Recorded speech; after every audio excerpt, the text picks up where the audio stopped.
think about Walt Disney and the stuff he went through. You know, a lot of these books you hear about entrepreneurs, famous people who've had no way of retreat. Have you seen this trait common amongst a lot of your business clients where they've basically put every dime they had into a business and they didn't have a backup plan? Yes, I think a lot. You know, people are putting their houses, putting their mortgages on the line and borrowing money from family members and all of that, just try to make it work.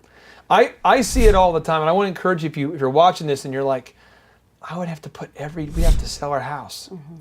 There's a lady by the name of Lori Montag, M-O-N-T-A-G. I want you to Google that, Lori Montag, and check out, just put Lori Montag CNN money in your Google search.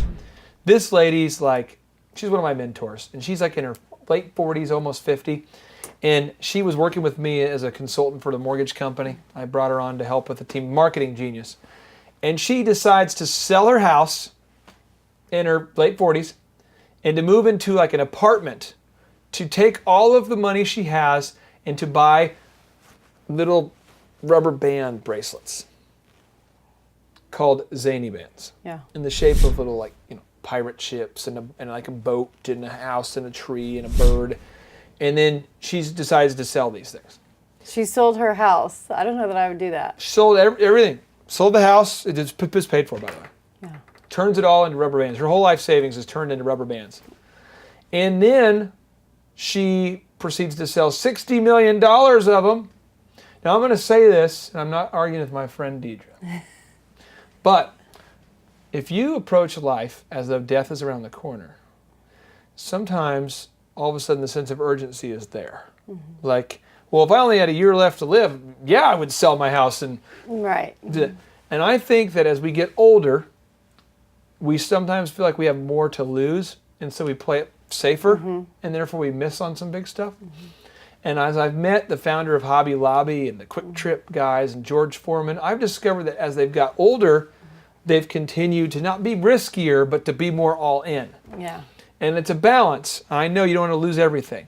And especially if you have kids at home and there's a lot of things to factor in. But I would encourage everybody watching this that we have got to have a sense of urgency about our life and to be sold out like Walt Disney was. Maybe not sell your house, but you've got to be into that, right? I mean, you have that the passion. Now, entrepreneurs like Walt Disney seem to have boundless energy, that they seem to pull from their passion. It's like, oh, I'll get some more here. I got this endless passion supply. Like they pull it from the cloud of passion. They pull that energy. Where do you find your energy? Because you're always energetic. Yeah. I think surrounding yourself with people that are like that, you know, that are like you. If you are around positive people, I think you reflected that way as well. So that's part of it. Finding a positive mentor, doing positive things in your life. You have to take care of yourself. Yeah. You know, you're not going to be a good entrepreneur, successful in business if you don't take care of yourself, your health, and all of that.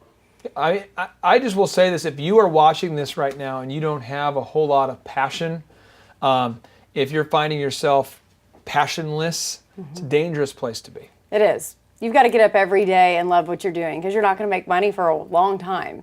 You know, it's going to take a while, and there's that risk factor and everything else, so you've got to get up and love what you're doing. Got to love it. I'm just being real. You've got to love it. You just, I don't know how else to explain. You have to love it.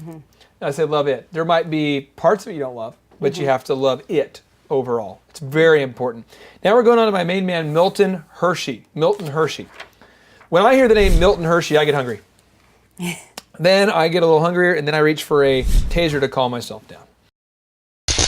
Then I think of a man who lost everything while building his chocolate empire. I think of the man who bet it all on the candy and ultimately won, but not before losing it all. Again, losing it all.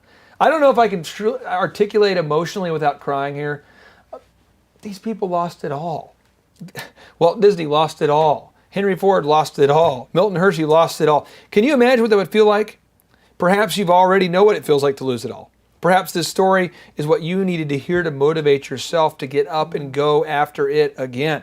My friends, when I think of Milton Hershey, I think of a bold young man who stared directly into the face of defeat and yelled, "Bring it on! Here comes the king of chocolate."